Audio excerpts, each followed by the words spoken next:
to be timed by the board clerk, and speakers must sign up for in-person public comment by 1 p.m. the day of the board meeting. Public comment by email or remote not be accepted, and that those giving public comment not approach the board or move past the podium. No handouts will be allowed, but such materials may be emailed in advance to the board clerk for distribution to the board, and that public comment may not include reference to names of specific students and or personnel matters which would potentially violate an individual's privacy, and that the board will not engage in discussion at that time except to gain clarification. We have a public comment this evening. Okay. Yes, we do. Okay. Do you need to state your name and address? James Bordenaro, 1607 Royal Street. What's that? Thank you. So I'm before you because I'm becoming concerned with the amount of rhetoric coming out of Washington and Topeka and how that affects our students.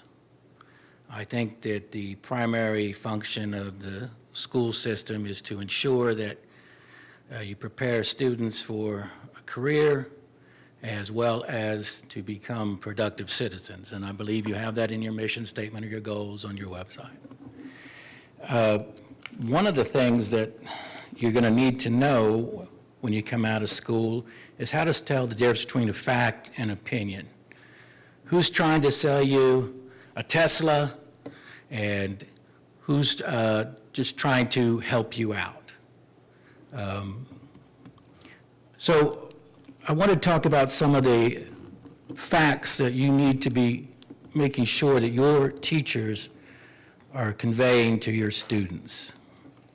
For example, in the field of science, there are no facts to support the assertion by Congresswoman Marjorie Taylor Greene that space lasers, Jewish or any other kind, were responsible for last year's horrific fires in California. In the field of climatology, the fact is that 2024 was the hottest year on record and not a Chinese hoax. In the field of biology, the fact is the government did not spend $8 million to create transgender mice. It spent $8 million for studies with transgenic mice. In the field of history, students need to know that Ukraine did not start the war with Russia. Russia invaded Ukraine. And in the field of economics, students need to know that tariffs are passed along by the producers to the consumers and are not paid by the producing country. I hope that you will make sure that your teachers are ensuring that these facts are being distinguished and taught to the students so that they can make informed decisions when they go out into the adult world. Thank you. Thank you. That brings us to item 4A, the consent agenda. The items on the consent agenda are considered by the Board of Education to be routine business items. Approval of the items may be made by a single motion, second, and majority vote with no separate discussion of any item listed. Should a member of the board desire to discuss any item at his or her request, it will be removed from the consent agenda and considered separately. What are the wishes of the board? I move to approve the consent agenda as submitted. Second.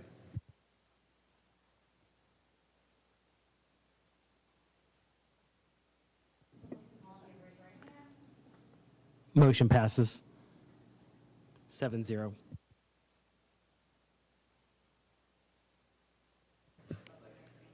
No, you're fine. Okay. Item 6A is Category 2 E-rate bid for network equipment, licensing, and UPSs. Okay. We have Mr. Paul Beatles, Director of Information Technology, here to provide more details about this agenda item. Okay. As you know, E-rate, this is the end of our 5-year window for the funding that was allocated to us.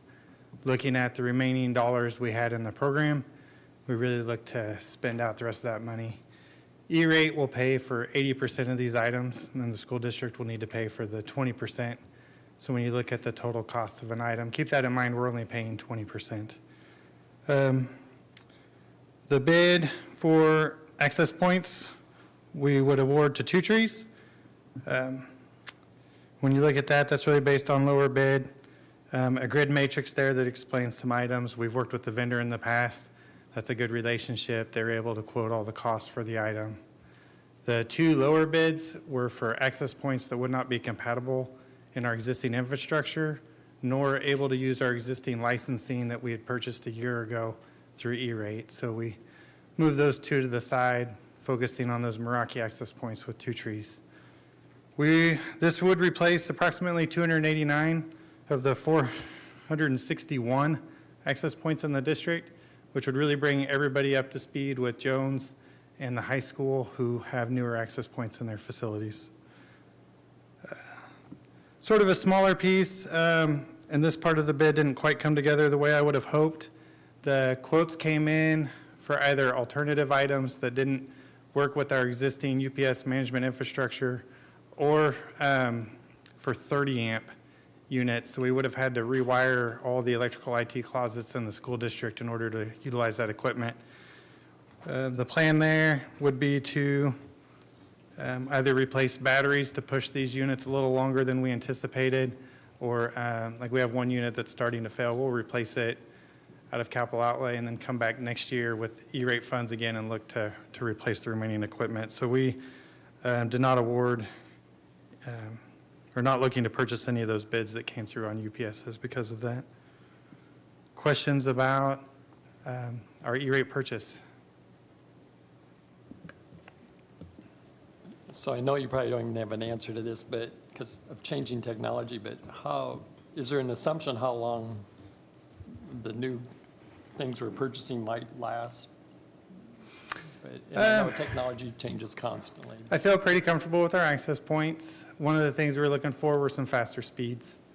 Some of the things that we did last year with the E-rate access points at the high schools, we moved to kind of a higher model, high density, which allowed us to group multiple classrooms into one AP. These are not that nice of a model. They're a little step down, looking for those elementaries and continue to microcell each room. So I'm comfortable that the replacement should be good on that life cycle as we look to replace those through E-rate funding every 5 years. Other questions? All right, thank you. Thank you. Okay. And this is an action item. I move to approve the bid from Two Trees for network equipment as submitted. Second. All in favor, raise your right hand. Motion passes 7-0. Okay. Item 7A is board reports. Leslie, do we have a report from the Tech College? Yes, we had a meeting on Monday. We got a report on our annual audit, our budget audit, and that was clean and no exceptions. It was a really good audit. We also, the exciting part was the majority of our meeting was based on our capital campaign that's coming up for our new facility at the Tech College. I encourage everyone to attend our kickoff event on April 3rd at the Tech College from 10 to 11:30 that morning. We'll announce our lead gift, and it should be an exciting day for what we hope will be a very successful campaign. Great, thank you. Do we have a report from the Rec Commission? Yeah, for the purposes of the Rec Commission, probably the big ticket item for us is that we'd completed first round interviews with applicants for the executive director position, and we narrowed that down to 3 finalists. 2 of them are from out of state, 1 of them is local.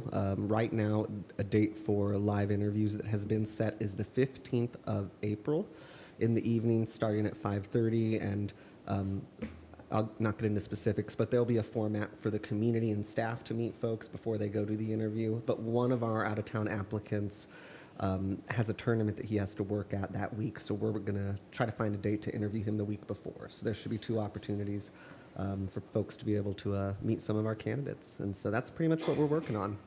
Great, thank you, Jeremy. And then the Rec Commission Steering Committee. Yes, we had a meeting last week. As you might recall, we chose to pause building a new recreation center until we understand the economy better. And after our meeting, we realized that we're still not in a place where we can make that decision. And so we're going to keep meeting about every 2 months to make the assessment. I think between the economy and then concerns about the cost of equipment, we're a little concerned about the feasibility of having an election and building a recreation center as we had planned a few months ago. So we are meeting again in the middle of May. Great, thank you. Item 7B is board policy updates. This is our second reading. We also have a first reading, but these are our second readings picking up from where we were left off at our last meeting. Okay, we have Mrs. Pam Stranathan, Assistant Superintendent of Business Operations, and the fundraising piece was removed for this second reading. Yep, correct. So going over on the second reading, I'm going to read off the corrections really quick that were made. KK was where we added the pre-K to kindergarten to 12th grade. CC added the location for the org chart, which is the website and handbooks. CG fixed the typo on the word "the," and then DFH was pulled out, and we're working currently on the procedures for that. And then the JGFGAA added location that it'll be posted into the handbooks. Want me to pause in between the first and the, okay. I can take one for the team.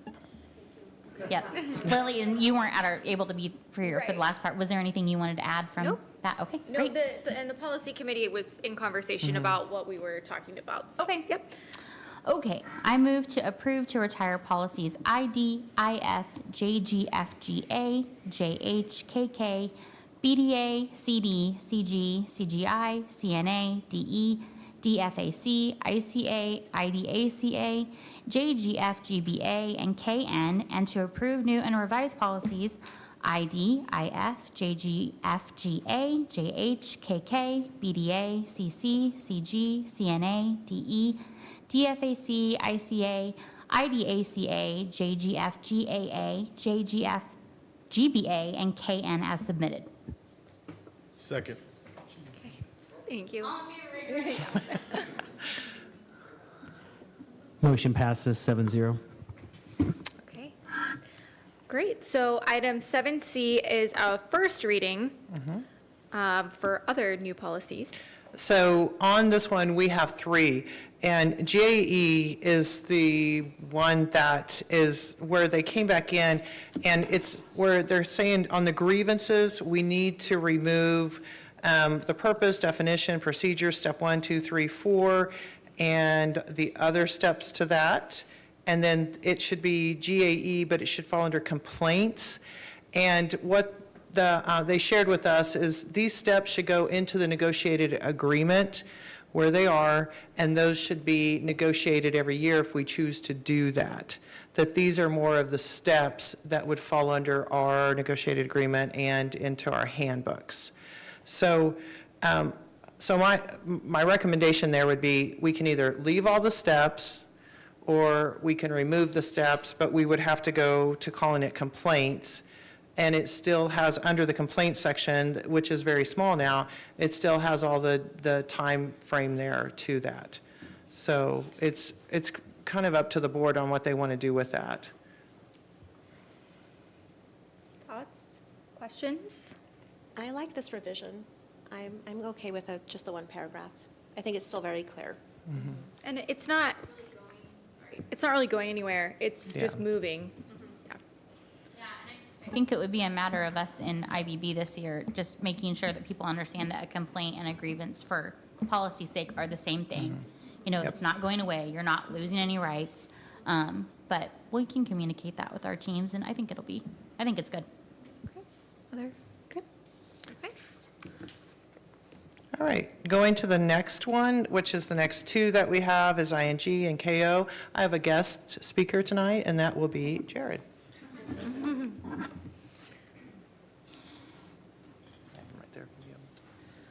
All right, good evening. These two policies, ING and KO, have come about because of request for a service animal in our schools.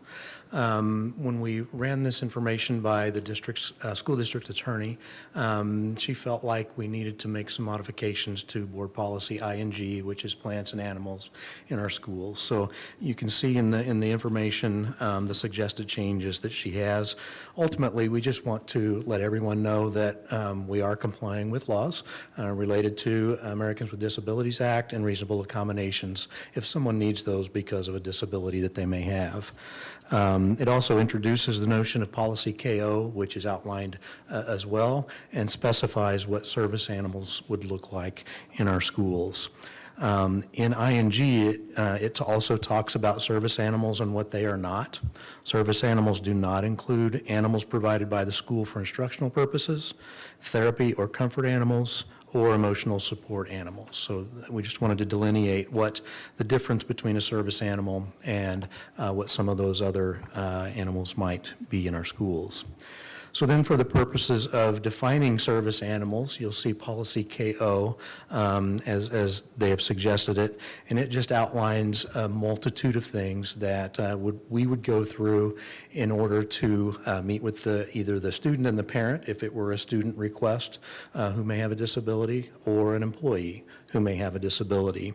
And the other two packets that you'll see included on this agenda item are simply the steps and the forms we would use to go through the conversations with those individuals so that we were ensuring that everything was in place regarding places for the animal to use the restroom, how frequent breaks need to be, if there were transitions within the day that took them to different parts of the buildings, or for assemblies, we would want to talk through that and how that animal might handle big crowds or different locations. It also specifies in some of the guidelines that the person must carry insurance, liability insurance, so that any injuries that might take place or damage to property would be the responsibility of the owners. So the first 3 pages of each of those packets really just outlines the steps we would follow, the conversations we would have on each of these topics to make sure all of these things are in place, whether it be an employee or a student and a parent that we're meeting with. So be glad to answer any questions you might have about this particular item, if there are any. Thank you for the clarification on the therapy, because I thought I recalled one of our elementary schools, like, 2 years ago, weren't they trying to fundraise for a therapy dog? Does anyone remember that? And that has been allowed in our district because it is for instructional purposes. Sure. We're trying to allow students to use that as a coping mechanism, but it just doesn't allow anyone and everyone to bring any type of Sure. animal into our schools. We're truly using that for instructional purposes. So a therapy dog would be covered in a completely different policy. That's how we've handled it before. Mhm. Perfect. I appreciate the clarification. Yes. Oh, go ahead. So I was reading, I'm on page 8. Could you describe the situation, maybe if you know, where a student or employee would have a miniature horse? Would be very rare. Okay. Most often, we're going to encounter service dogs. That's what I that are assumed, and then I trained- saw yeah. the Yeah. section. A miniature horse is actually in the legislation and in the law that it can suffice as a service animal in addition to a service dog that we would most likely encounter. Great question. I know that service animals go through extensive training before they go into service. And I think and I also am aware that schools are just a different environment with so many kids. And so could you help me better understand like how we would work with students to help them understand the difference between a cute little puppy and a service animal? Great question, and that's defined in here, and I know there's a lot here, but we would have an integration meeting where the dog would come to school. We'd actually have an integration meeting before that, just to let students know, hey, here's what's going on. We also have a letter to go home to parents, to other employees who may potentially have allergies to an animal like that. In that case, we would have to look at what other accommodations or modifications we could make to a schedule. If it was an individual student for an individual block, it might be that the dog needs to go somewhere to take a break during that block. So there are a lot of things we would look at along those lines. But we would have that conversation, about, okay, what training have they had? What are they trained to detect or to do to help you with your disability? But in those guidelines, let me see if I can find it on which page it is. I think it's one of the last ones.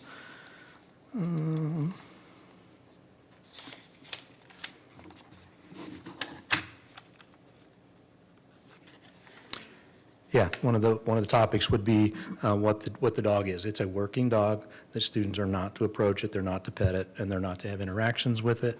It's not to say that, at some point a student might do that, but that would be the expectation with the animal being there, is that we would have an integration meeting with them. Then there would be a period where the dog would come in for just that, trying to ease them into things. The training required, yes, it is extensive, but it doesn't require any type of a certification to sign off on the forms. But we do require them to have the training and ask what it is that they're supposed to be detecting or assisting with to help that staff member or student along. I don't know if that helps answer your question. But.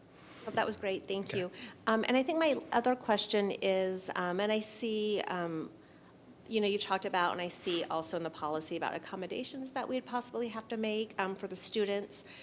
Could this be something that could trigger a parent to say, I need my kid in another class, and would we honor those requests? It very well could. If a student, for instance, had been bit at an early age or was just afraid, we would definitely have to talk through what that looks like. And, hopefully we could catch them at a good break, like the beginning of a year, and we can do some advance notice that would allow us to make that switch, and it's not in the middle of the year. But I think we definitely, we have to look at just how we can meet the needs of all parties involved there. It would be a tricky one, but we would certainly talk through it.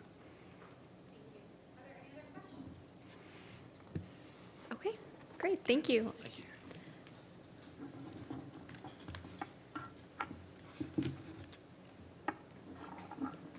That's it. Okay, And this is a first reading. yeah, that was the first that's reading. it? That's it, yeah. I'm Yes. okay passing it now if everyone else is, or do you guys want to wait for another reading? Okay, okay. Okay, great, thank you. Okay, so we are going to 7D now, which is our program highlight from the high school theater department.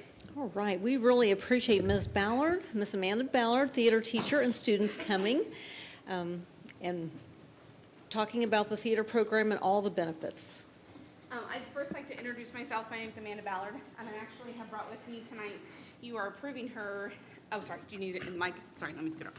I'm Amanda Ballard. I've been at Emporia High for 23 years. I was the head theater director from 2003 till about 2011. I stepped down to get my master's and then went down the hallway to the academic wing. But I am back now that Casey Hastings has gone to the hospital. So I am back in that role as head theater director. But I brought with me tonight some awesome students and Miss Ashley Hill. She is my student teacher this semester, and you are actually approving her tonight to be employed next year. So I'm very happy that she is here with me tonight. But I have two students. I'm going to let them introduce themselves and do their presentation and all that stuff. And if you have questions, they'll be happy to answer. So. Hi, my name is Trey Henricks. I'm a senior, and I'm the current president of the theater. My name is Kaylee Wellman. I am currently a sophomore, and I am our promotions chair at the theater at the high school. And March is Theater in Our Schools Month. So, yeah.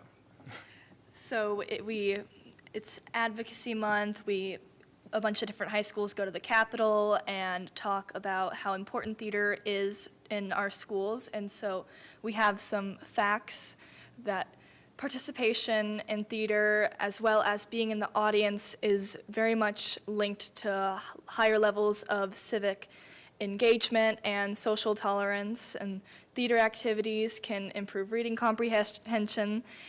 Shakespeare shows, we learn about them in school and in English. It's just a big part of education. And everyone knows that if you're involved in more activities, you're more likely to go to school. Theater is also included in that and can help out with a lot of high school dropout rates. We also do a lot of things with our community, whether it be community service or just outreach.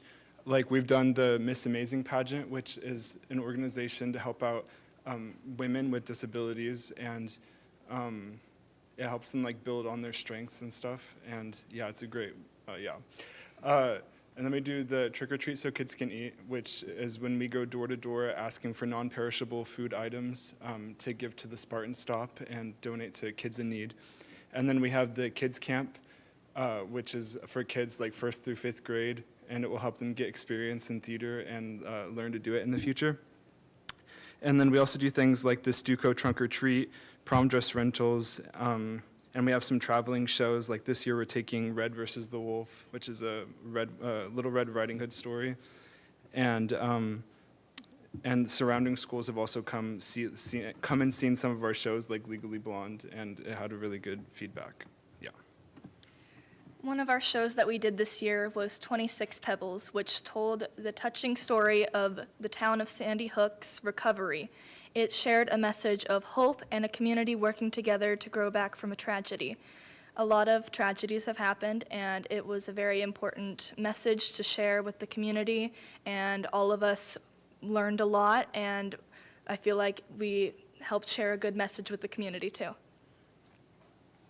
Our musical this year was Legally Blonde, and we had an audience of over 800 community members, and the people we impacted. Legally Blonde was well received by the community, and it was an exciting experience, and it was like a message of feminism and stuff. It was really impactful.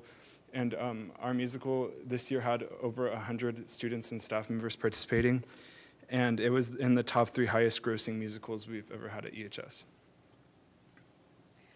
Our most recent play was Murders in the Air. It was an interactive murder mystery comedy with a different ending every night, and interactive theater enhances the actor's creativity, can boost confidence, and it helps with empathy, and just going to see them is a good way to learn about audience interactions and just interactions with people in general. And some upcoming events we have. On March 28th is the EHS Talent Show at 7 p.m. We have the senior-directed one-acts on April 11th.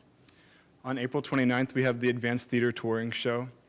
And we hopefully will be nominated for some Jester Awards on May 4th, and we will go and compete there. May 9th is Theater Awards Night. And May 16th, we will be participating in Village Art Day. So this January, 9th through 11th, we went to Kansas Thespian Festival. Some activities, we went to workshops like dancing, singing, improv, makeup, set, combat, like all the elements of theater. And we watched some one-acts.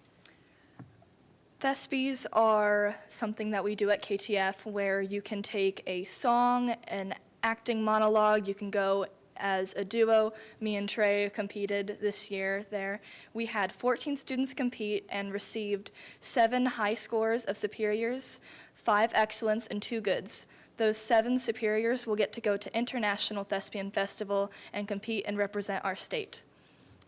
We also got to see some main stage shows, which were like the highest scoring musical shows put on by high schools. And this year we saw Les Mis, 6, and Hadestown. International Thespian Festival, as mentioned, we have 14 students going to represent our troupe and our town, and we will be going and seeing and competing against several other high schools all around and getting to interact with other high school students. Do you want to go? No, you go ahead. Okay, some numbers and facts. According to TicketPeek, in their article entitled High School Musical Budgets and Other Numbers, 58% of schools have a budget of over $10,000 just for the musical. Also, according to Tuscan.com, theater departments have to sell out as much as $5,000 in royalties alone to put it on some of their more popular musicals. The average cost to produce a high school musical is between $15,000 and $25,000. Students and staff spend countless hours rehearsing and preparing for production. We sometimes spend hours, 10 or later, staying at school just to put on a show, and we all enjoy it very much, and it is just such a good time spending time with our family. Adding on to that, students rehearse Monday through Thursday from 3:30 to 6:30 p.m. until Tech Week.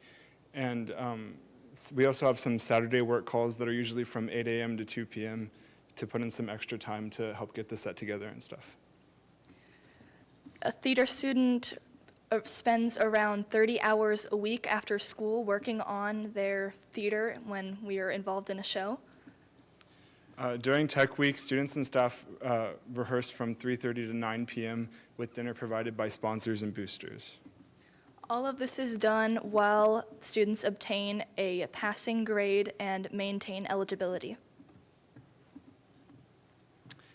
We hope to continue to receive support for all the fine arts at Emporia High School Theater because it is very important. And yeah, thank you. Thank you. Do you guys have any questions? What questions do we have? Great presentation. I had no idea how much it costs to put on productions, and I've been very impressed by the level of community donations you've all received this year. We approve them every meeting, and there's a lot of community support for what you've done. Mine is just a curious question. I loved that you went to the Thespian Festival and you went to different workshops. Tell me what you learned in a combat workshop, because that's very fascinating. Combat, we mostly learned how to do it safely because obviously you never make like physical contact. You always like act it out and make it appear like you're hitting someone even though you don't. So we learned like the techniques to do it safely and not actually harm anybody. Great job. Yeah. Thanks for Good being job. here. Thank you. Yes. Oh, and your social media posts are great this month. I've been seeing you every day, so good job. Ace is in charge of that. Yes, good job.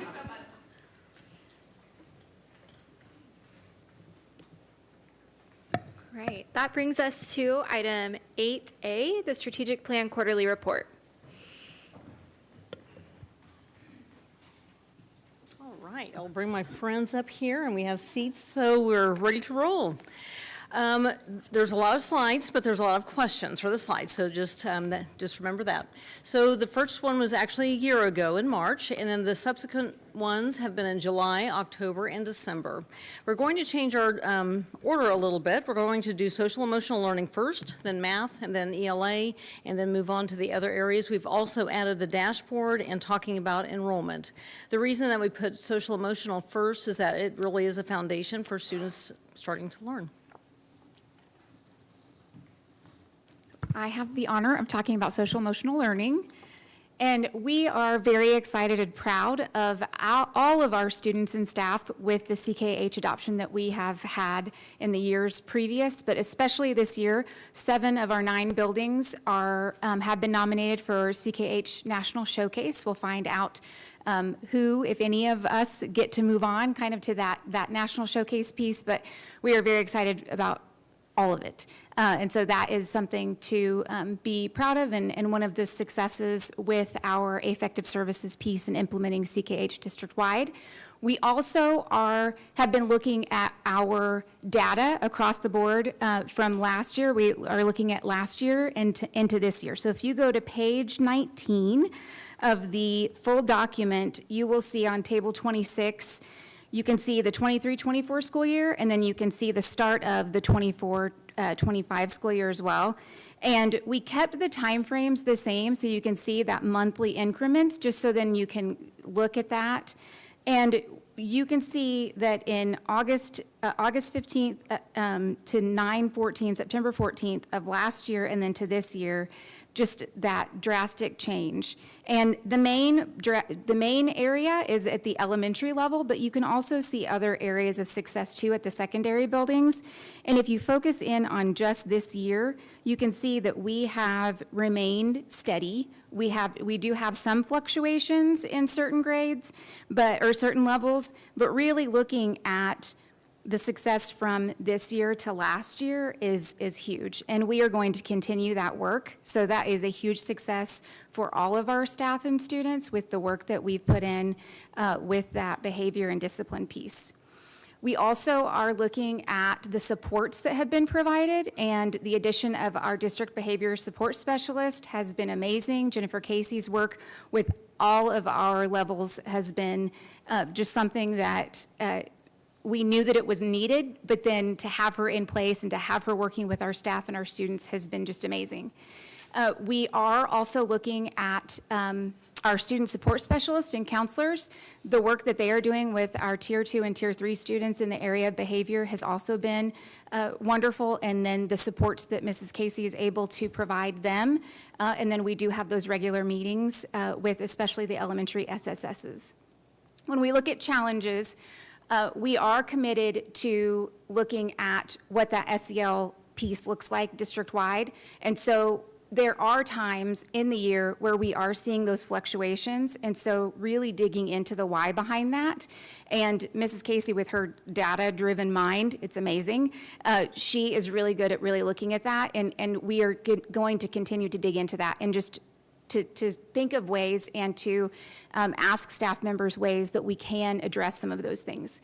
We are looking also at just different things that we can put in place for that Tier 1 instruction, and we're going to be looking at that for especially our counselors and SSSs of, we do have Second Step and we do have CKH. Are there any additional gaps that we need to fill? And if so, what does that look like?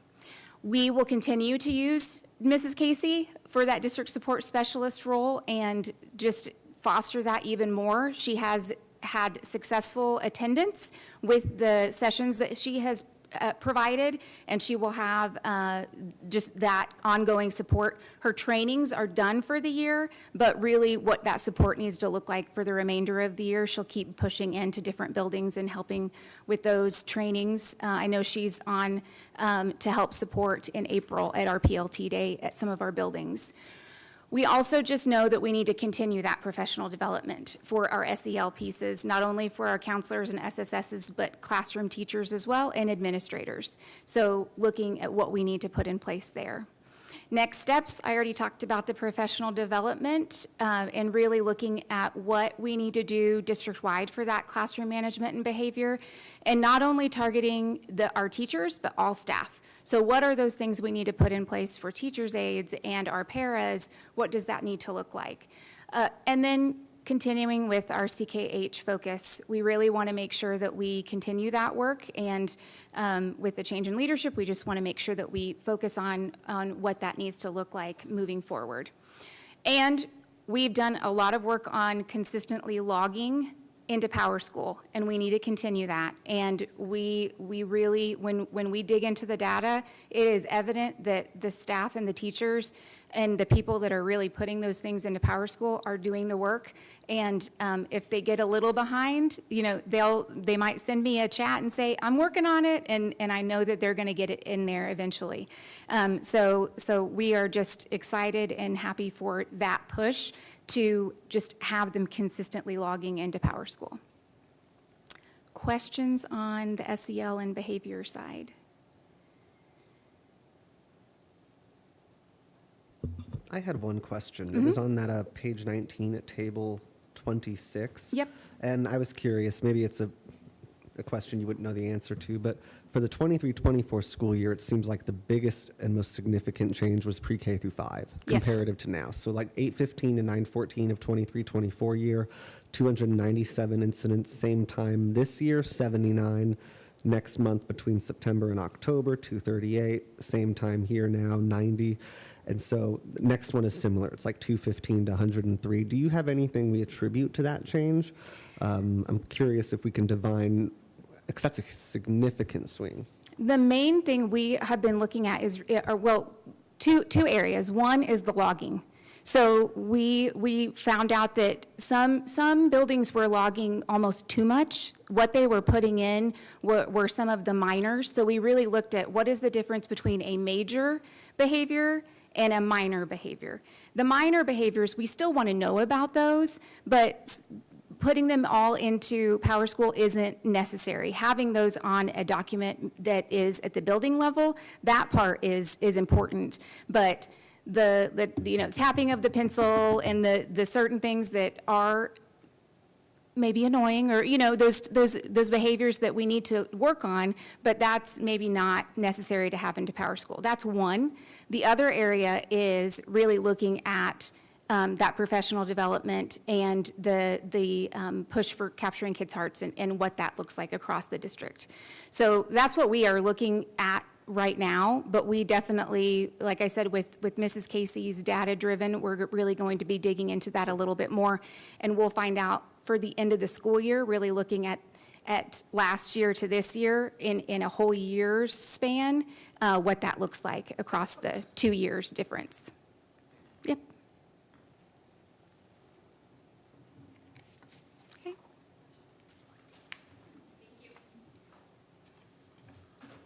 Hey, this is, I'm going to talk a little bit about math. So I'm going to be, if I go to you're on the math, okay. So I'm going to be looking at tables 14 on page 8 is kind of where we're going to be. And those tables, remember, there's two different ways to look at them. You look at them across by grade. So we're looking at, that's more of a curriculum, how well we're doing teaching. And there's also a cohort way if you go diagonally and follow the colors. So I'll point out a few things, a few strengths. So the first one will be on table 14, page 8. It talks a little bit about the grade levels, and that's going across. And you can see at that, when we look at A math and the percentage of kids at low risk and post-secondary ready, we improved from winter 23 to winter 25 in grades 1, 4, 5, 8, 9, and 10. So that's good. Really happy about that. That's some really good growth. Then the next bullet talks about that same data, that same table, but it goes as a cohort. So you kind of see how our cohort groups are doing over time. So you can see at grade 3, 4, 9, 10 showed growth from winter of 23 to winter of 25. And there's more data in there. You could look at winter 24 to 25, but since we have all three, I just decided to go from winter 23 to 25. Then we talked a little bit about subgroups, our ELL subgroup, and that would be table 15 on page 9. Same setup, different subgroup of kids, but you can see there, we made some good growth in that group in grades 3, 6, 9, and 10. And remember, that grade level from winter 23 to winter 25 probably contains different kids in that subgroup because as kids score proficient on the CELPA, they're removed from that subgroup. So that subgroup isn't a consistent group like maybe our all kids group would be. So I just wanted to highlight that. We've been over that several times, but just want to bring that up to remind you. And then the last piece of strength would be I talked a little bit about student disabilities in their cohort to show how those kids are progressing. And you can see they made some good growth in grades 3, 8, 9, and 10. So, and again, that's table 16 on page 9. So we can go to the next one. So then we have some challenges, and if you'll notice, we didn't show growth in all grades. So that's kind of that first challenge. I'm wanting to realize or figure out how to get consistent growth across all grade levels. So instead of just including 5 or 6, we have all the grades on there. I think that's important to continue to work on that. Secondary levels continue to face challenges of meeting benchmark expectations, making sure, like for the state assessment, making sure they have geometry. That's important. We have a lot of kids who aren't quite getting there, but we're working to improve that. Then we just have that wide range of skills in our classes, and that, again, that's been up there the last couple of times. I think it's getting a little better, but we still need to continue to work on that. Some next steps through vertical alignment and things like that, we continue to refine our curriculum guides and really work on what we need to be teaching. Continue to engage principals in our data talks. That's still pretty big with us. We talked about those with you like a few meetings ago. Observe for Success will be going into its 3rd year for next year, so really wanting to draw on that and really use it to monitor our data, to monitor our instruction, but then also including that instruction data and that observation data into our data talks. We talk a lot about academic data within our data talks, but starting to bring in that observation data in there to try to make a connection between the data and what we're seeing instructionally. So those are kind of my pieces. Do you have any questions for me? I have a question. Thank you so much for the presentation. Yeah. You always make the data look so clear, so I really appreciate you. I try. So my question is on one of the challenges, the 3rd bullet, which is the different levels within a single classroom. And I know that that's something I've heard and we've talked about, probably every year. And I just wonder, that doesn't seem like a challenge that's ever going to really go away. And so I guess my question is, are we, by sort of maintaining all the different levels in one classroom, aside from kids like in the high school who might be like in honors or AP, are we really setting everyone up for success by having all the same levels in the classroom? And also, what do other districts do to sort of handle this as well? As far as other districts, I don't know I can speak for that.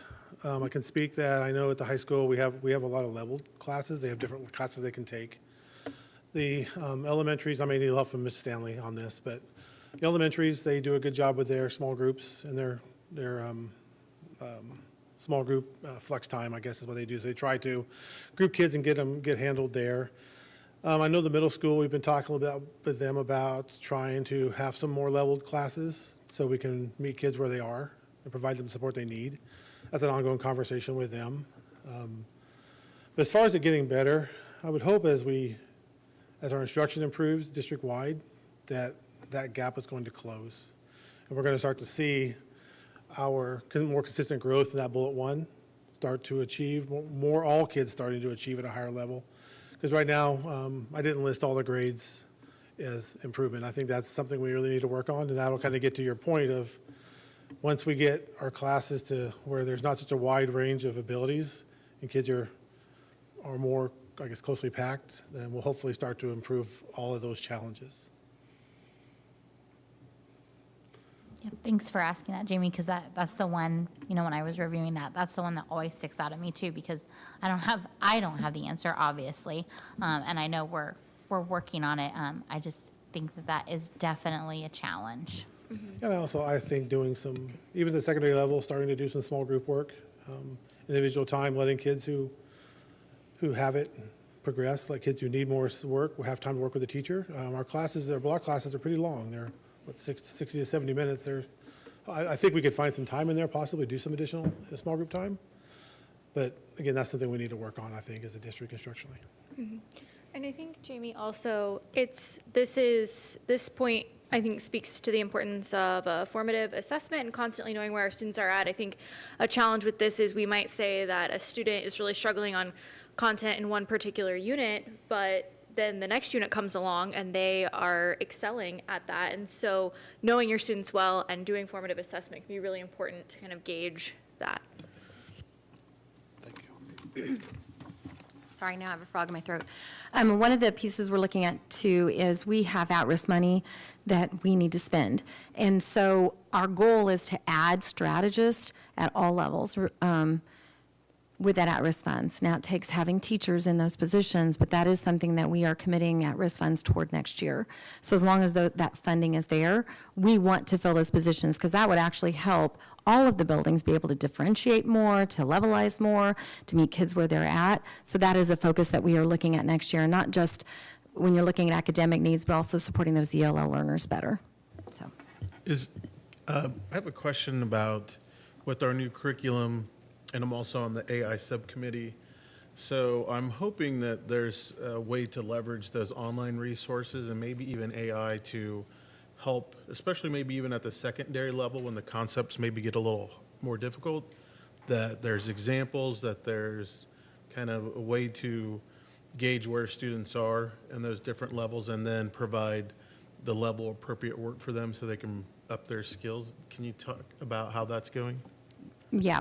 So with the HMH resource, whether it's the ELA that's K-12 or the high school math, they do have an assessment built within that can do that. It is not something that we have leveraged just yet because we have FastBridge. And so it's that fine line between doing too many assessments and doing the just right assessment. It is something that we could look at for math at the high school level because we are not mandated to do that FastBridge at math. Dr. Cargill and I have had a lot of conversations. I know there's been some with the high school and the secondary principals as well of rather than using maybe the HMH, using the mini tests that you can build within the state assessment. But it's trying to maintain that fine line. So we could look at leveraging that with the HMH, with the elementary, that Amira, that platform that we're using for intervention. We are already talking about how can we leverage that more. We've had some difficulty with the technology working with that, and Paul has just done an amazing job working with some individual teachers to make sure that we've got the right devices, the right headphones to work. So feeling like that we can move forward with that a little bit better next year. So it's just leveraging those pieces that we have. We're going into year 3 with the ELA, year 4 with the math, so let's maximize those pieces. Kind of going off on a tangent here, but you mentioned about how we want to fill our strategist position. What type of person are we looking to fill as strategist? And I guess are we looking at one that has experience in the classroom and then moving to strategist, or Well, what's that would be ideal. Right. We really want, teachers that have that experience, that are strong teachers working with our neediest kids. That's really what we want.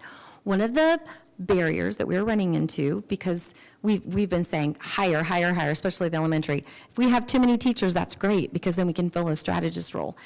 But our veteran teachers are very, very nervous about saying, yes, I'll be a strategist next year, because they are worried about what happened a couple of years ago when we had to take strategists and put them back in the classroom at the end of July. And so they don't want to make that commitment to going into that role, not knowing if that might change. So that is the challenge that we are seeing.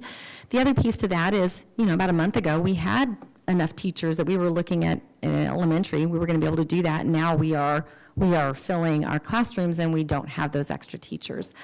So ideally, it would be veteran teachers. Ideally, it would be people that have that experience. Because another factor to that is if we put a brand new teacher in that role, they cannot, at the elementary level, they cannot move to a professional license. They have to be a generalist type of teacher. They have to be in the classroom. So they would be stuck at an initial license. That's not necessarily bad. They're still certified. And with the programs that we use, they are, I wouldn't say totally scripted, but they're right there in front of you. A veteran teacher has a little bit of experience behind them to kind of enhance those resources versus a newer teacher. But yeah, ideally we want the veterans. Ideally, every one of our principals has gone to that really experienced, strong teacher and said, hey, could you please? And they're just hesitant. At the secondary, we're not limited with that license piece, but again, it just comes to having the right license. They still have to be, if you're looking at ELA, they have to be an English teacher. If you're looking at math, they have to be a math teacher. So it's that limit of teachers. And I say that knowing that we know there are teachers out there that may be looking for positions that we haven't hired just yet. We also want to have the right fit. That's really important to us. Does that help? Mm-hmm. Okay. I'm just going to stay up here because the next slide is mine. All right, we are going to move into our ELA data. With ELA, our first two bullets, we wanted to highlight a couple of our subgroups, because if you remember when we looked at state assessment, that kept coming up, our students with disabilities, our students, our ESL learners. And with our ELL group population, you can see that at 5th, 6th, 7th, and 8th, our secondary groups, we showed some good growth with our ELL cohorts. The same happened with our students with disabilities in 3rd, 4th, 5th, and 7th. Now, like Dr. Cardula mentioned, when those kids start succeeding, they start dropping out as being in that group, and so that does affect the data. But it is something to celebrate that we're seeing growth in those areas. And you can see that on Table 2 and Page 2 and Table 3 on Page 3.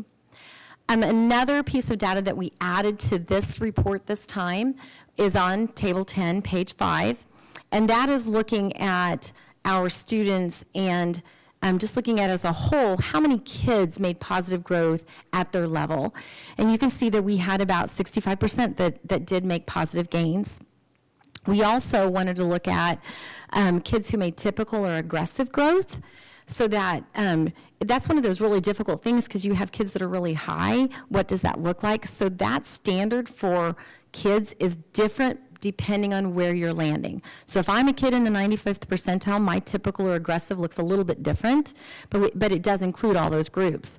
And we have over 50% of our kids showing typical or aggressive growth. Something that we've noticed about all of our data in all of the years is that with FastBridge, our fall to winter doesn't tend to show as much growth as our fall to spring. So we're kind of anxious to see what fall to spring looks like. And we're not sure whether that's a benchmark thing or it's December and everybody's ready for a break. Not really quite sure, but that does seem to be a pattern in each of our years. When we look at challenges, a challenge continues to be identifying resources that are on that evidence-based list. And I'm going to give you a really good example. Last year, there was a resource on the list that was approved, and there was no indication that it was going to come off. So our buildings purchased that resource. They put it in place. This year, it's not on the list. So I'm reaching out to KSDE to hope that that was a typo.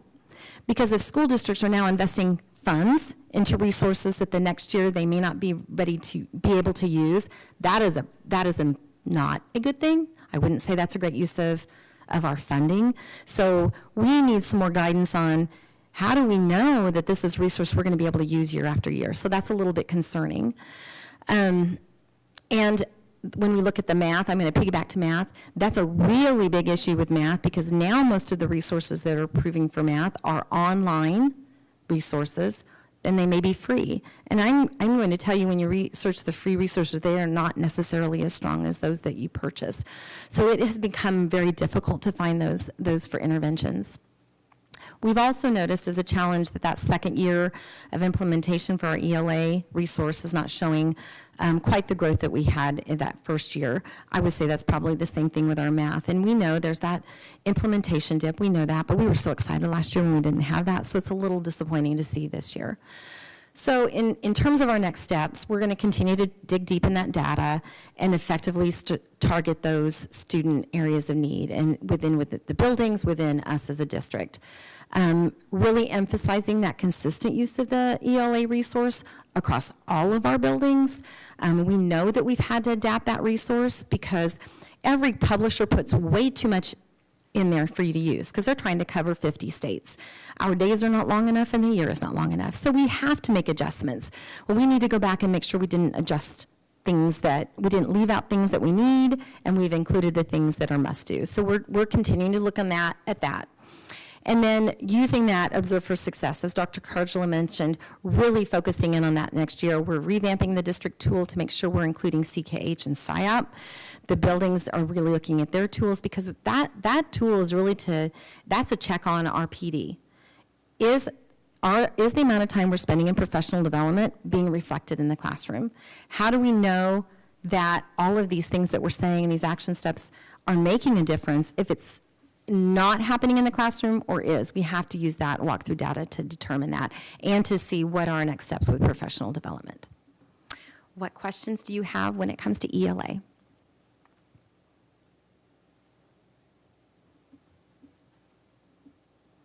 I really love to see the growth, so good job.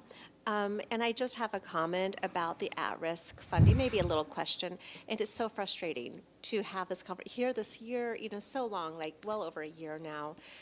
Was this something that the legislature, they passed a bill about how to spend Yes, at-risk funds? this is a state legislation decision. And what they gave the direction to this KSDE that they had to review resources. They gave them specific categories that they had to look for, and one of those being evidence or research by outside. So it can't be the research from the company. It had to be, I believe, 5 different sources that researched it, and that really caused a lot of them to be eliminated. We do have the ability to request to have something added. We did try to do that last year. And we submitted, and then it came back with, well, we need 3 years of data. And part of that is we looked at the data for our students last year because you have to go into every individual tier log, which kids received that specific intervention, how did their growth look, and so we submitted 1 year. There's a lot of kids, a lot of different resources that we use. They asked us for 3 years. The amount of time the instructional coaches used, I mean hours, days, to do it for one resource, and to ask them to go back to 2 to 3 years, it was not a good use of their time. So when they say the process is easy, it is not. I know some districts have been able to get that. I don't know how, other than I have my own conclusions with that. So it's a very difficult process, and it is very frustrating because we know we have some good things that are going, and we've had growth with those, and maybe some of the data changes that you've seen with that slight decrease might be because we're not being able to use some of those resources that we could in the past. Yep, thank you. On a similar note, just to clarify, even though the resource was on the list in the year that we purchased it, even though it's already been bought, we can't continue to use it? Correct. So if I can use it, so let's say I'm a classroom teacher and my salary is not coming out of at-risk funds, then I can use that resource. So basically, we could put maybe tier 3 students with the classroom teacher, not with the strategist, whose salary is now being paid out of at-risk funds. Or if a portion of the classroom teacher's salary is like that intervention time, they have to use an approved resource. Now, there are approved practices, so maybe there's a way we can use the resource and fit it into the practice. That might be a stretch, but it may be, we have to have resources to be able to use. Yep. Okay.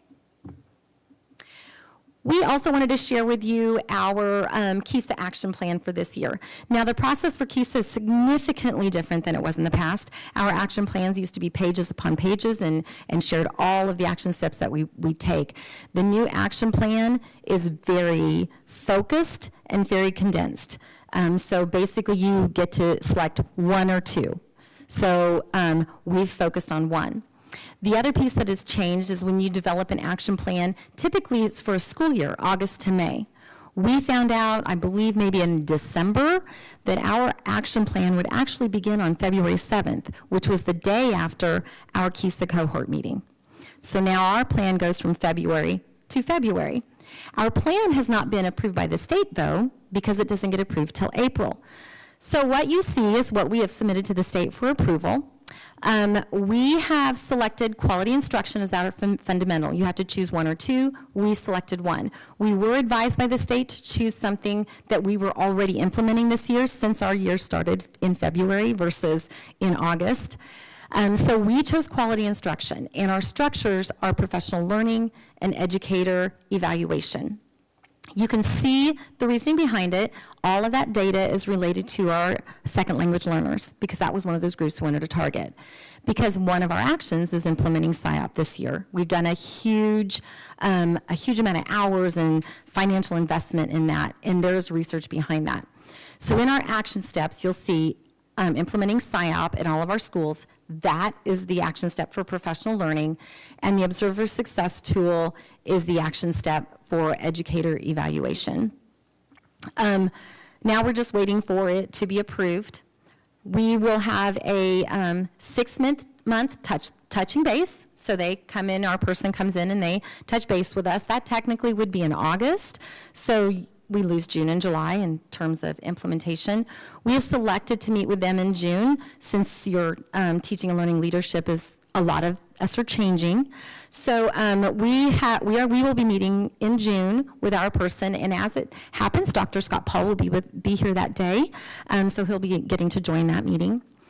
Then our 1-year visit will be next January, February, and then we will start the process all over again. What questions do you have about that? And I do want to say, this by no means is the only thing we are doing to address student learning. Of course. It's just a very condensed process. So this looks like a really great plan, of course. I wouldn't expect anything less. What if it doesn't get approved in April? Then what do you have to do if it was something you were supposed to start in February? Well, that's a very interesting question. Does not seem very logical to me. That's a very interesting question. They've not given us that direction. We submitted it right away. We were already planning ahead. You weren't really supposed to be planning before that February 6th meeting, but if our action plan was going to start February 7th, we were planning ahead. So we had submitted it, I believe, last week. Dr. Harder received an email from the state saying we needed to tweak some pieces, so we tweaked our pieces, and it has been resubmitted. So they've been pretty good about sending our feedback. As long as we react to their feedback and put in there what they say, I feel like it will be approved. But I'll let you know in April if it's not and what we need to do. I just have to say, kudos to you for still standing there and smiling. You're trying to educate kids, as all of you are trying to educate kids as best as you can, and handling a bureaucracy that is tricky sometimes. So thank you. Thank you. It's a bit tricky. I am kind of intrigued by that first bullet there where it talks about the consistent increase in the number of non-English speakers and limited English speakers. Are those new families, new people coming into our community yet? Yes. Yes. It seemed like we know over the years there's been peaks and then it's kind of, as I say, lessened over time, but we're seeing it yet Yes. again. I would say this started about 2 to 3 years ago. We've gotten new second language learners every year, but not at that non-English, not at the number of non-English speakers that we've gotten in the last few. That has risen exponentially, which I think is reflective also in the data. They are from completely new to our country. Some of the kids, I know the high school's gotten students that haven't even been in school, so now you're trying to close that language gap and that academic gap. That is an influx that we've seen that has not been there. I mean, I've been here 29 years, and my first year at Walnut, we had a half-time aide for ESL. We barely had any students. And then we started getting a lot more, but the number of non-English speaking was not the level it is now. Thank you. Mm-hmm.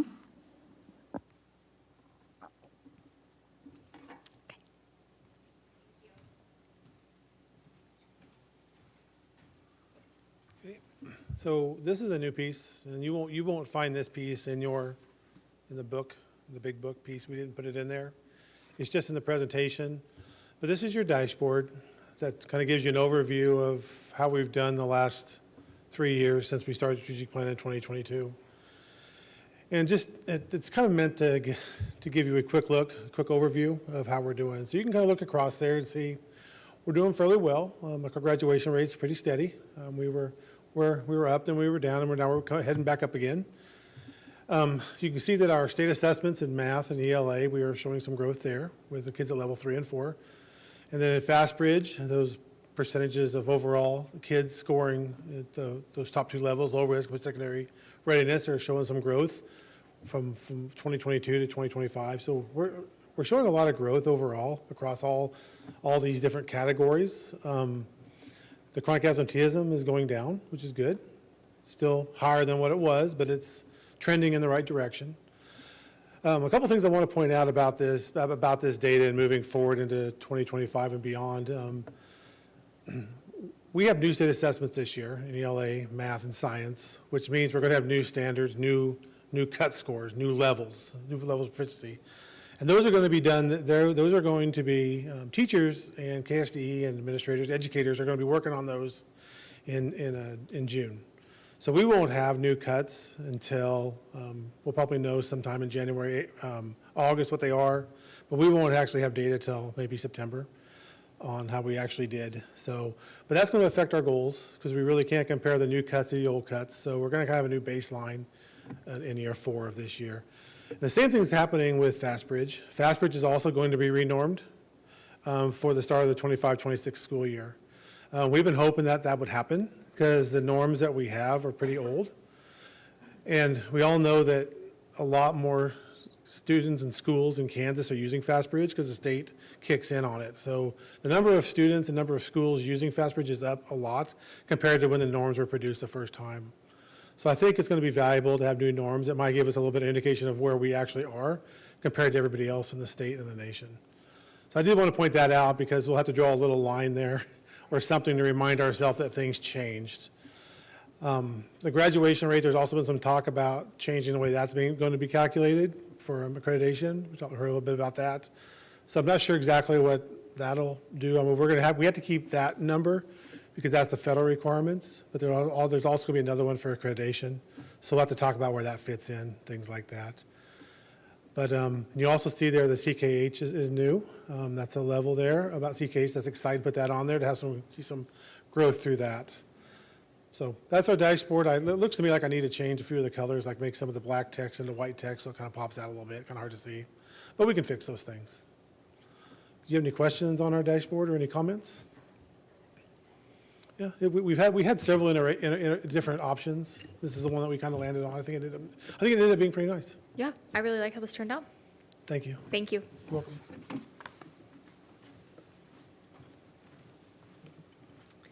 Okay, another piece of data that we're going to look at is birth rates and how that corresponds to our student enrollment. So on this first graph, you can see that these are the birth rates from 2012 to 2023. Emporia's birth rate has been steadily declining over the years. In 2012, Emporia had 358 births, and in 2023, it declined to 272, which is a difference of 86. A notable decline was from 2018 to 2020, where we had a larger decline. But in 2021 to 2023, you can see we're still going down, but it's starting to plateau or become a slower decline. With the decline in birth rate, you can probably guess that our population is also declining.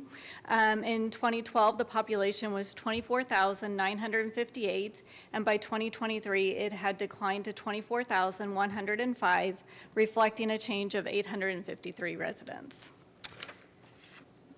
This chart, or this table, shows Emporia's enrollment for this year. This year, we had 217 preschool students enrolled in Jones. We had 248 kindergarten students enrolled just throughout our district. Our grade 13, which are students at the Flint Hills Learning Center and Emporia High School, they are considered adults, ungraded students, and we had 231 of them. So again, you can see how the birth rate is affecting our enrollments. Okay, any questions about that? Okay, thank you. Lisa, I have a question, but this is just for later. Okay. If you all, I'm really curious because I know we take such great pride in like our smaller classroom size.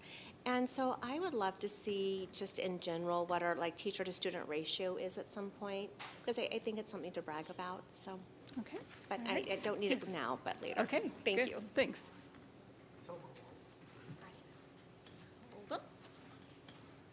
I have that data for you by school, and I can get that. I'll try to put it in the Friday note. It'll probably be after spring break, 'cause I think we missed this week, right? We No, didn't? after spring break's great. Okay. No You rush, have I was tomorrow, curious. don't you? So we actually have we have a range of, I mean, so we have those set, if you would like to share just in general what we look at. I don't have them in front of me, but I mean, we, for our ed units, we look at 20 to 1 for ed units, about 18 to 1. But I mean, I actually know what they are by school. I can tell you that. I just don't have them in front of me. Yeah. Yeah, we have them for ed units, but it varies by grade level, so, yeah.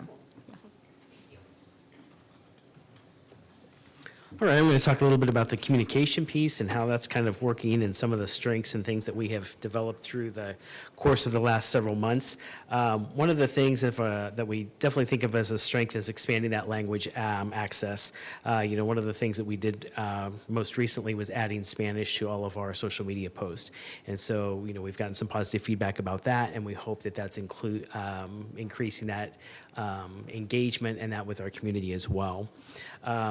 Also, the district communication plan. That plan now is about 1 year and 3 months into fruition. And so by having that plan and being able to continually update that plan, it helps us stay on target and shows how we're connecting with our families and our staff and being able to continue doing that. And that's on page 34, and that's Appendix A. And you can kind of go through there. There's several pages, and it breaks that down, each of those communication pieces, like I said, not only with our staff and our families, but, community-wide as well. And so by going through that, you can see, if you go back and look at the last communication plan that we did at our last quarter report and see how that's updated and see how those changes are affecting that. And so, definitely a strength of what we're doing.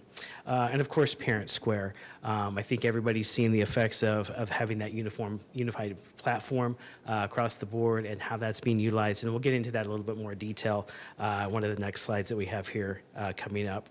And just that increased accessibility. We previously had used, School Messenger, and then we kind of had a variety of things that our teachers were using. And so having that accessibility across the board, and just how our parents and our families are using that tool, and how our staff's able to use that tool. And by being able to, smartphone first, has definitely increased that engagement. And just kind of circling back, we talked about the Spanish translation. We began that in February, so that's a fairly new concept. And then, just being able to engage with the families because of the platforms that we have available through that. So definitely strengths to our communication plan with our families. The challenges haven't changed much from when I talked to you last time about this. Trying to continue to maintain strong, consistent implementation. And if you go to page 41 on figures A1 and A2, A3, you can kind of see some of those numbers and those statistics for that part of it. And then continuing to be able to reach all stakeholders. We still have families with limited access to technology.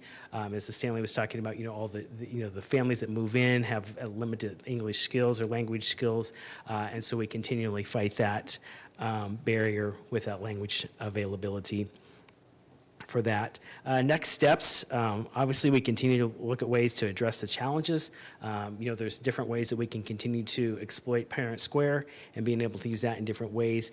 And the more comfortable everybody gets with it and the more we use that, I think that will increase as well. So definitely a positive, but something that we can continue to work on as well.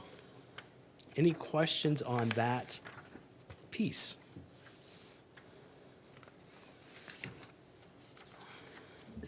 I will share, a coworker of mine told me the other day how much she appreciates the post being in both English and Spanish, and her parents don't speak a lot of English, and she just loves it. Like when she sees posts from Riverside, that they can, because they do follow, they still have a grandson there, and they just love that they can read it too. So, Good. I mean, I know their phones translates it, but it just was impactful to them. Yeah, I appreciate that Yeah, feedback because yeah. it's nice to hear that. And I'll pass that on to our social media specialist as well. And we both work through those. And it's definitely, when we first started that we were going to do that, we were so like, what's the delay going to be? And we've really worked through all of those, and it's really going smoothly. So we appreciate that support. Let's see, next we'll just continue talking about strengths and success, just the improvement of communication between schools and families. As I mentioned previously, we had teachers that were communicating, but it was all over as far as what they were using. And so by having this from Jones to elementaries to secondary, all of those different families will be able to do, one platform for all their students. So we appreciate having that. And then just the messaging system, the updates and the ability to do things quickly. We've had some significant weather situations over the last few weeks, and so by Dr. Harder and I being able to communicate with that and get those messages out, literally can get the messages out in all forms within 5 or 6 minutes of, hey, we've got a delay or we've got to cancel today. It's a very smooth process to be able to do that, and so when we make that decision, it's out quick. Let's see. The other thing is just being able to utilize the different tools that Parent Square uses, whether it's the post and being able to send the digest and families to get it when they want to versus the smart alert, urgent alerts, those kinds of things. And you can kind of see that on page 41 with figure A3.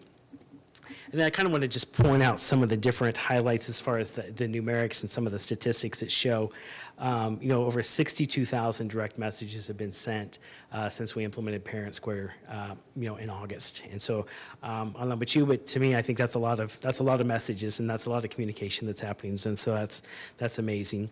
Over 5,100 posts have been shared. And this is the next one too, I think is really cool too. The over 5,300 photos, videos have been shared. So teachers are, taking photos, posting that to their families. I know Maria in our office, who helps with our communications, has a preschool kid, and so the information that she gets that she would never get to see, or the photos and things like that, she just really appreciates that. The other thing I think is great too is 97% of our families pre-K through 12 can be contacted, email, text, phone, that sort of thing. And so I always see that 3%, and I'm like, oh, okay, what do we need to do for that? Well, as we continue to have new students enroll, foster families, different things like that, address changes, email changes, phone number changes, there's always going to be that small gap. But I'd be curious to go back and look and see where that was when we did School Messenger versus where it is now, because I feel like 97% is a great place to be. 47% of our parents have downloaded the app, and so we think that's great. Obviously, we want to continue to get people to download that. It's just more accessibility, and you can customize it so much easier with that as well. And then also one of the things that Parent Square shows, it shows that 43% of our parents are interacting, which typically means there's 2 contacts for each family, or for each student, and so potentially 86% of our families are interacting. It can be skewed a couple of different ways, but I feel really good about that part of the strength of that tool. You always have challenges. It's just continuing the consistency and the cohesiveness of Parent Square is an ongoing, and then continuing to reach those stakeholders, all the different ones, whether it's a technology situation, a language barrier, those kinds of things that we, run into with the population that we have in our school district. And finally, just continue to explore innovative communication strategies, just the methods that we use to reach all of our families, and how we continue to do that. So, we'll continue adapting and expanding and learning how to use those tools, and then keeping that communication plan up to date and being able to follow that as well. So, any questions about those? I just feel like you should be really proud of what you've done in our communications department. I mean, between getting a new website for us, creating really vibrant social media, and now Parent Square. I mean, this is incredible. So great job. Thank you, and it's a team effort, and DST and all of us work together. So I appreciate that, and the notification of that as well. So thank you very much.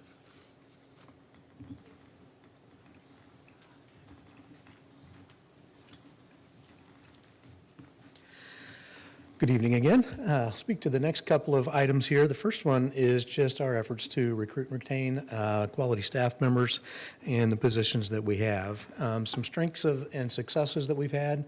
We have increased our advertising both in the district, in town, and across our online platforms. We've used Indeed a lot more. KMEA, the Music Education Association, partnered with Keisha to create one. We actually have had several applications come in because they saw a job posted there, specifically for our band position at the high school. So many of those have been paying off, and we keep putting efforts in advertising more. We continue our involvement with a lot of our Emporia State recruiting events. I think, sitting here trying to count, we've had at least 6, if not 7, specific Emporia State recruiting events this year, whether that's part-time job fairs for positions like our avid tutors or paras or bus drivers or whatever it is they might have time for, to specific teaching career events, to the block parties. There's just a ton of things that we do to partner with them. Our administrative team meets with the Teachers College administration often, just to talk about ways that we can continually beef up that education pipeline. Our office, as well as several principals, have attended a lot of spring career fairs. I actually go to Pitt State tomorrow, and then K-State here at the end of the month.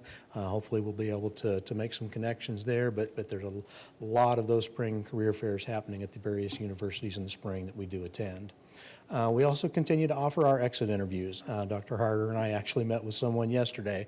We get some really good information from those folks when we're able to visit with them, not only in person, but they also have the opportunity to give information on a Google form if they prefer not to meet. So we do take that information on ways that we might be able to improve the things that we're doing in our district, and also highlight the strengths that we have as well. We actually learned yesterday, we thought this staff member was leaving the profession, but we actually found out he and his spouse are moving out toward Dodge City, and they both have jobs out there in education and another area. So it's great just to have that conversation. It helps us create reports at the end of the year to know where people are going as well. So those are some of the strengths. As far as challenges, we found, especially in maintenance and technology here recently, that it's difficult to get some specific applicants for some of these jobs that we have. In maintenance specifically, we're talking about people who have boiler experience or heating and air experience. In technology, we're looking at people who are familiar with networks and systems and the specific platforms that we use. And some of the folks that have left have also cited that competitive pay is a reason that they're leaving. As far as the career fairs, even though it's great to get out there and make connections, a lot of the students we're seeing don't graduate for 2 to 3 years. Many of the ones that have been hired don't have to attend, so we're seeing ones that are either graduating a year or two. I saw someone at Fort Hays State the other day, and they said 2028. I do keep a list of all of those folks that I'll be passing on. I try to keep reaching out and making connections just to see where people are at. So those are some of the challenges. Next steps, just continuing our partnerships with Emporia State University. They've got many different pathways to teaching that they've created over the last several years, in addition to the traditional programs that they've offered. We'll continue to actively recruit to fill our open conditions. This includes our substitutes. We know that's an area that we continually hear about not having enough folks in. And then just encouraging our staff members. We can do all of this recruiting, but a lot of it just comes down to word of mouth from our staff members talking about the great opportunities that we have here in our school district. So that's a little bit about the recruiting and retention efforts. I'll take any questions that you might have there. You know, good, great. You've been to so many career fairs. I can't even imagine. Your head's probably spinning trying to remember. But I'm so glad you brought up the positions that we have a hard time filling, like HVAC and boiler, because at our tech college meeting on Monday, I had to pull up the statistic real quick. But just in Kansas, there we have an 82,000 skilled worker shortage just in Kansas. For every position that's open, it's just insane to be able to fill those. So we're not, you know, it's not out of the ordinary for us to not be able to fill those jobs, but it just shows the efforts that we make to encourage kids to find careers that are good for them aren't always four-year degrees. And I'm so glad we partner with the tech college and help kids find some options too, because 82,000 is a lot. I mean, that's what, 3.5 Emporias? Yeah. It's a huge amount, and the tech colleges around the state definitely help to fill that niche. I had a question. It seemed like a few years ago, as you were going to a lot of these different colleges, but the number of education majors had really declined. Are we seeing any growth in numbers for future?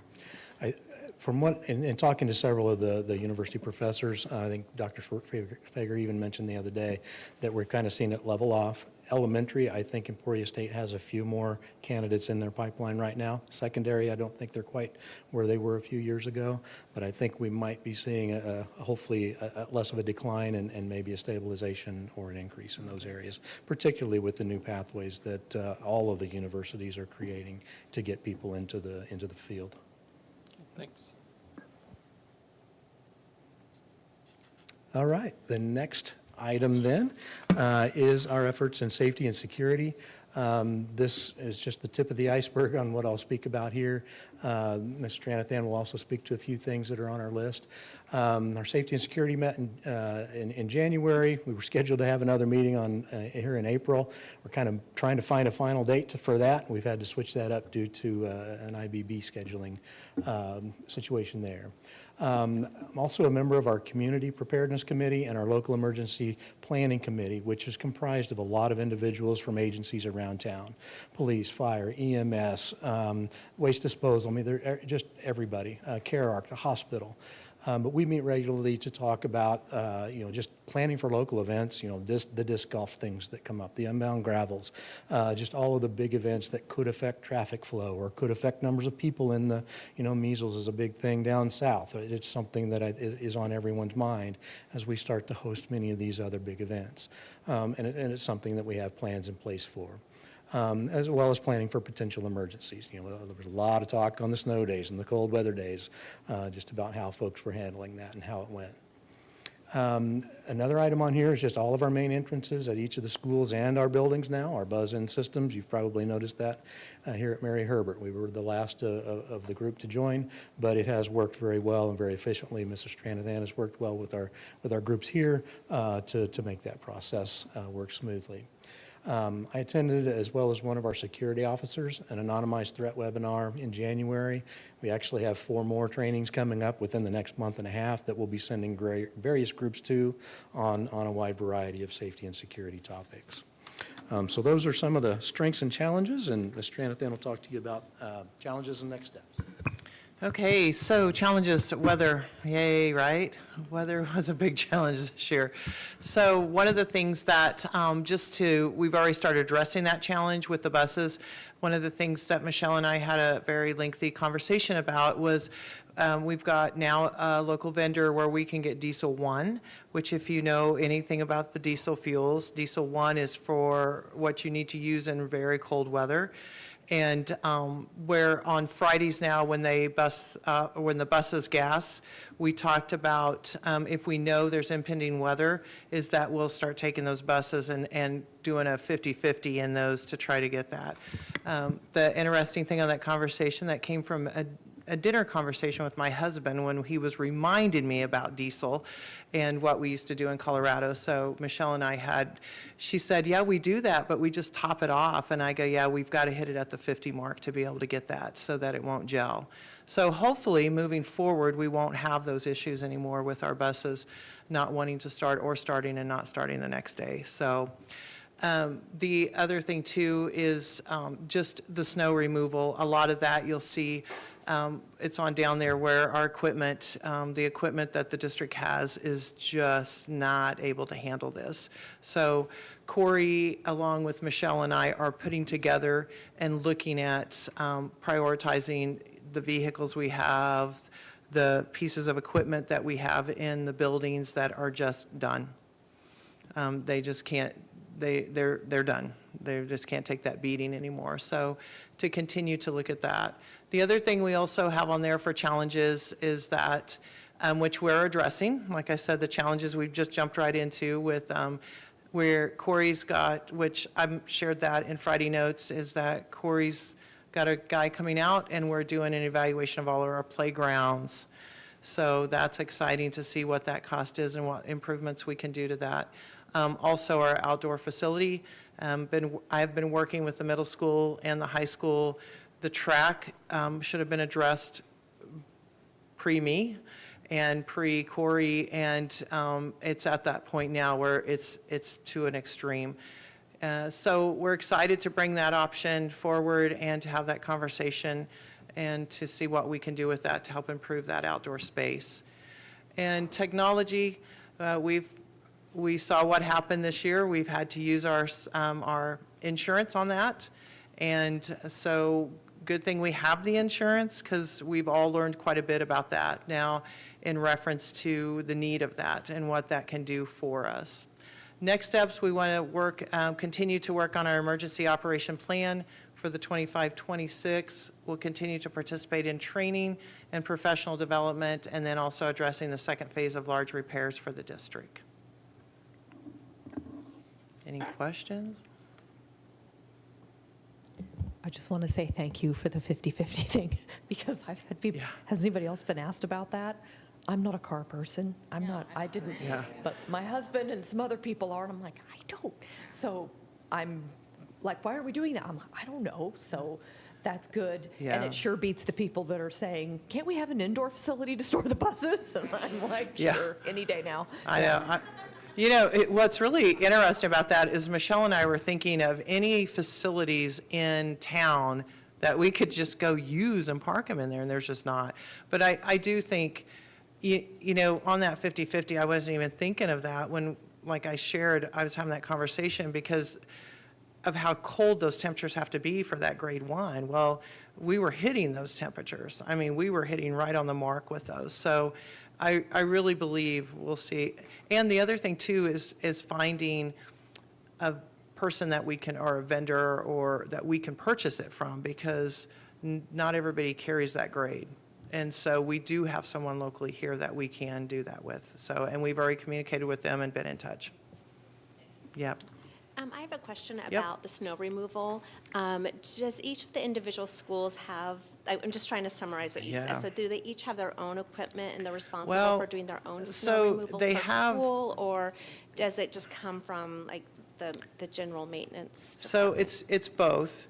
So some of them have snow plows, but the little snow plows, the push ones, are not, when it gets to a certain point, those do nothing. Most of it is done manually.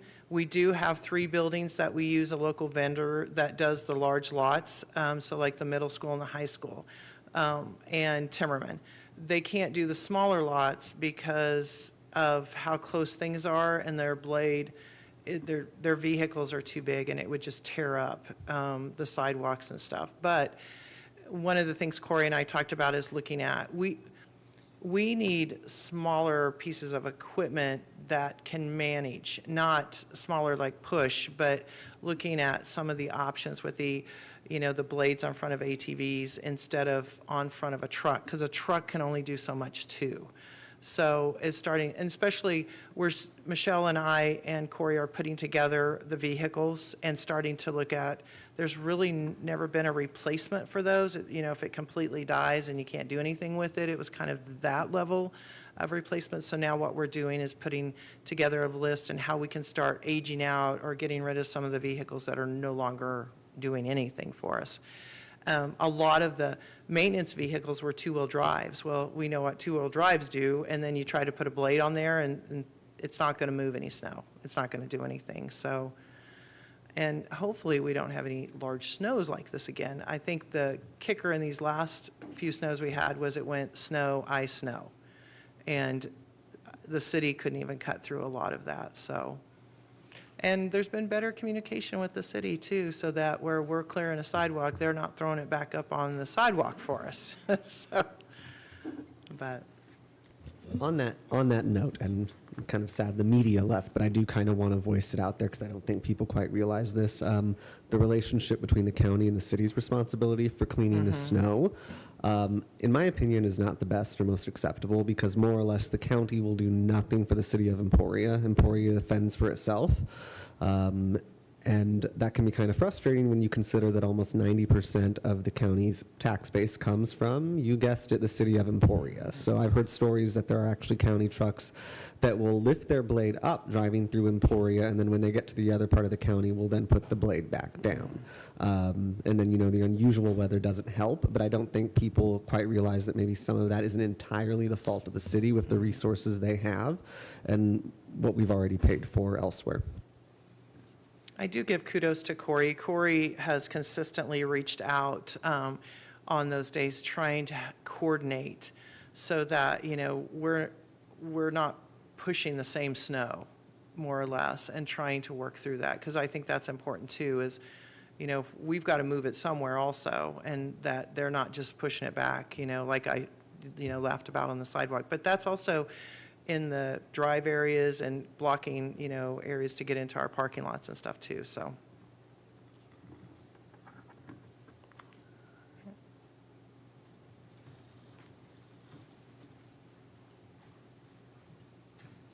Hello, this is my first time up here, so I feel like, I don't know, everything's been said, so I guess ditto would not be appropriate here. So I'm excited to talk about how we are providing those instructional resources and PD for our staff and students. So several strengths and successes to talk about. We picked a few here. You can reference the tables there, tables 31 to 33. That's on page 26 to 29 of your expanded quarterly report. So we have been able to dedicate a lot of funds to provide PD in our buildings, as well as opportunities for our staff to attend conferences and trainings and workshops. So that's been great for them and for us. We've also been supporting some of our district initiatives that you've already heard about this evening, like SIOP and CKH, and we've seen the benefits of those for sure. Also, you can see in tables 31 and 32 on pages 26 and 28, there's a long list of our buildings there, and we get to see what specific PD has been targeted in the buildings to meet those individual student needs and those building goals. So that's a nice little table to look at also. So another success, we are continuing to identify those resources and positions that we can fund with our at-risk monies. That is an ongoing conversation. I think that is a bullet point in every one of our DST meetings and DLT meetings. You know, we just continue to dig and dig and dig and see what we can do with those at-risk dollars. At this time, we are able to have full-time instructional coaches in all of our elementary schools for the 25-26 school year, so that is very exciting for us. So challenges, and you may have heard some of these already. We're kind of echoing some of the similar challenges. So those allowable expenses, you know, that list of allowable expenses for at-risk funds is very small right now. So we're really digging in and trying to see, evaluate our own resources and try to figure out what we can use with those at-risk students. The staffing challenge, it continues. I know we've talked in the past about how our retention of staff has been better. We keep telling our staff to recruit, because when we recruit more certified staff, we're able to fill those core positions, which can enable us to increase our number of strategists, yes. So another challenge, I feel like it's kind of a recent challenge, but we've been working very hard on it, is the seal of literacy that KSDE has put out to us, that we have that group of educators that are listed there, pre-K through 6, special ed teachers, instructional strategists, school psychs, elementary principals. They are going to be required to demonstrate that they have had that instruction in the science of reading. So they will demonstrate that through a seal of literacy that will appear on their license. So starting in July 2028, if you don't have that seal of literacy, something is going to happen when you go to renew your license. We don't know what that is yet. They're keeping that under wraps, but I don't know if we're excited to find out or what, but something is going to happen. So next steps, we're going to continue to utilize our assessment data and that great data that we're getting from our walkthrough tool to identify those PD needs. Also continue recruiting so we can fill those core positions and get more strategists. And then again, with the at-risk money, identifying not only the at-risk needs that we can fund with that money, but also those intervention resources that are going to be aligned with the KSDE's evidence-based programs and practices. So those are things we continue to look at. So what questions might you have about our PD? We've had some great PD that has led to a lot of successes for us. So I had a question on the seal of literacy. How extensive is the effort to get to that point? So we have a couple options, and Dr. Mickelson and Judy Stanley have worked on those, so you can certainly come up. There's a couple options that we have presented to USD253 staff members who are affected by this. You're an expert, so I will let you talk about this. So right now we have 3 options so the first option would be Letters, and Letters is a 2-year program that you go through, and there are touch points and there are also assessments that you have to receive a certain score for, so for that 2 full years. The other one is Keys to Literacy, and it is another program. It's a year-long program, but we'll also get that seal of literacy added. The third option is taking a praxis, so taking an assessment. You don't technically need to do anything extra, but we are going to, starting the 25-26 school year, offer some sessions after school for any staff member who would rather just take the praxis, to just kind of study sessions from people that have been Letters trained, and they can get a little bit of learning and then take that praxis assessment. All of those, the first 2 especially, would be paid by us right now through the co-op and through Emporia while we have funds to do that. And then for the praxis, the educator actually has to pay for that themselves, and then somehow KSDE will let us know how that somehow will be. We will get that teacher reimbursed at some point. So that's what we know now, but like everything else, some things change. So I was based on currently known facts, that is where we're at. I did want to add that cost and time is the big piece. When the first 2 groups that went through Letters, KSDE paid for that, and we were able to offer a stipend for the time that they were doing because we had ESSER funds to do that. We do not have ESSER funds anymore, and we can't necessarily pay for that time commitment that they have, and it is a lot. The Keys to Literacy is only a year, but it's still outside time that they have to commit. We are saying we will pay for the Keys to Literacy, the registration piece to it, to take that burden off of the teachers, unlike what you would do for college credit, but that's only as long as we have the funding there. We have teachers that are joining Letters again, but I think that's the big piece is we're no longer able to compensate them for that time. If we do so, it will take so much of our professional development line, we won't be able to do those other things that are needed. KSD is not giving us more money to do this. It is a burden for the teachers, and we're trying to ease up on that burden. But just letting you know, that's really the challenge of it. It's that time commitment and not being able to compensate them for that.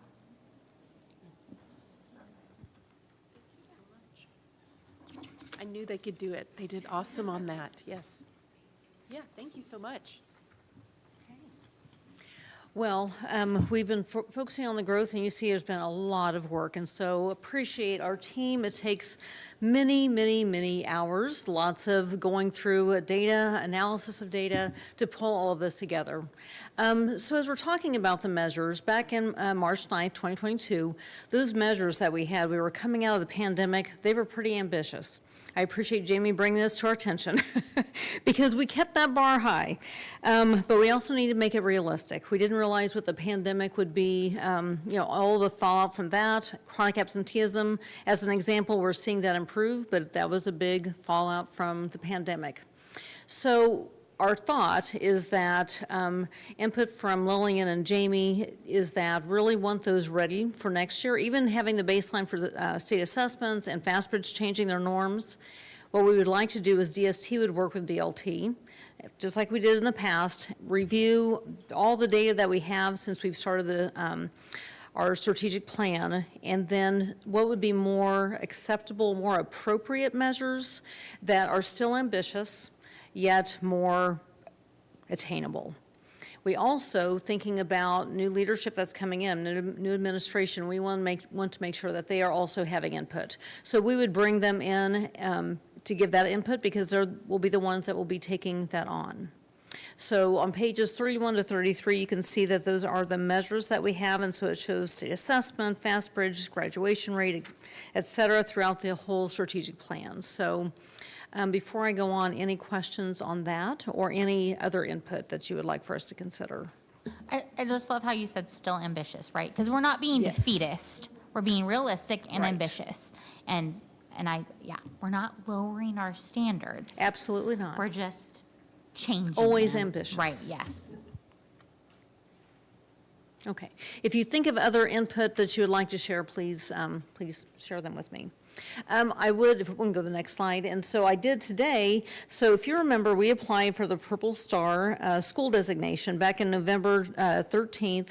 The board passed the resolution to start that, and then January 17th, we submitted our application. All the schools had put together all the activities they had done this year with photos, descriptions, and so we were approved yesterday at the Kansas State Board of Education meeting. So there are 3 other districts that are approved along with us, and so that's very exciting. So as we were beginning to work on the quarterly report, I think it also kind of made us think a little bit about our staff recognition, and was just thinking about all the years that we have put together. And so as we're leaving, kind of thinking about, gosh, we've committed a total of, with our DST, 238 professional years to education. So thinking about our K-12, so, or maybe somebody that went to preschool, our bachelor's, master's, education specialist, doctorate, for an average of 23 3/4 of a year. And then we also looked at, I jumped too many. Those were 190 as learners. So those were learners, 230 professional years, and that was an average of 29.75. So those are the years that we spent, whether it was a para, a teacher, an administrator, whatever role that we played.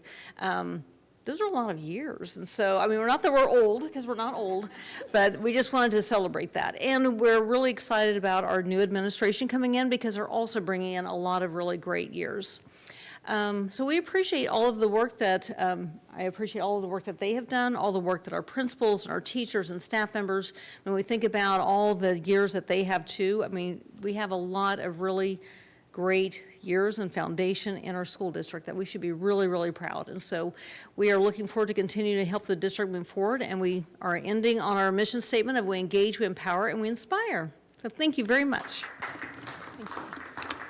I just have to say, you call it years, but I think all of us would call it wisdom. You bring a lot of wisdom, all of you. Thank you all so much, as always, for all your hard work. I know putting the report together takes a lot of time and effort, and we truly appreciate the report, of course, and then everything that you all do every day to support our students and teachers. Thank you. Okay, we're ready for item 9A, executive session, consult an attorney. Ms. Langenfelter, I do have something to add. So Mike Norris would like to invite another attorney who works for his firm, Sarah Wood. Okay. So if we could add her name. Yes. Okay. I will move to enter executive session for 15 minutes for the exception for matters which would be deemed privileged in the attorney-client relationship under the Kansas Open Meeting Act, and that we return to open session in this room at 8:05 p.m. Superintendent Dr. Allison Harder and attorneys Tammy Samoji and Mike Norris and Sarah Wood are invited to join the board for this session.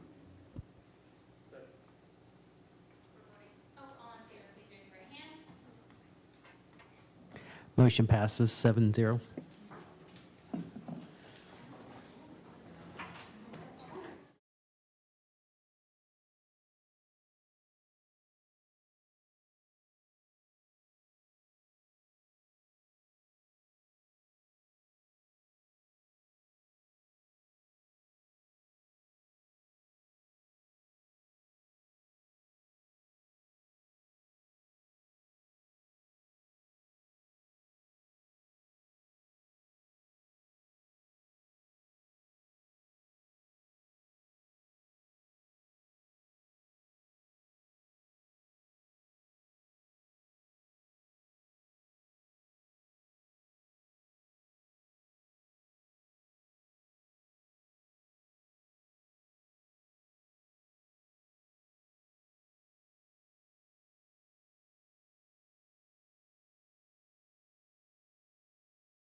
I motion to return to regular session.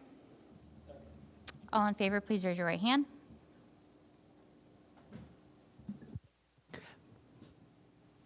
Motion passes 6-0.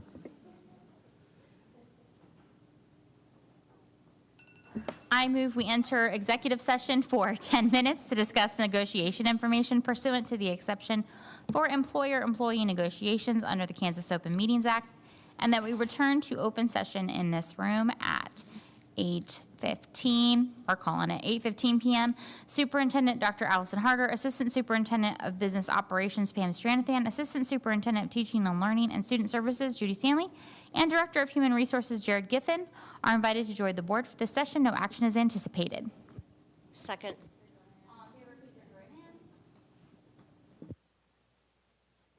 Motion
All in favor? Motion passes 7-0.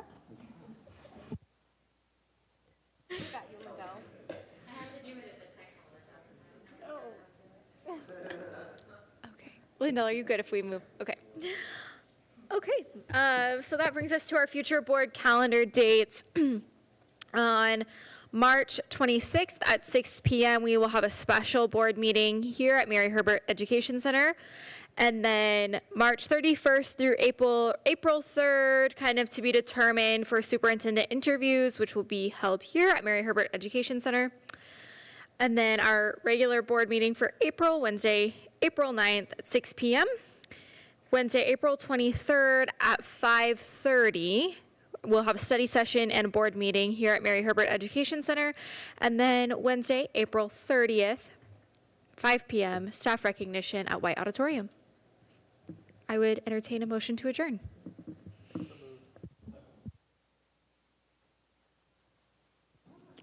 Motion passes 7-0.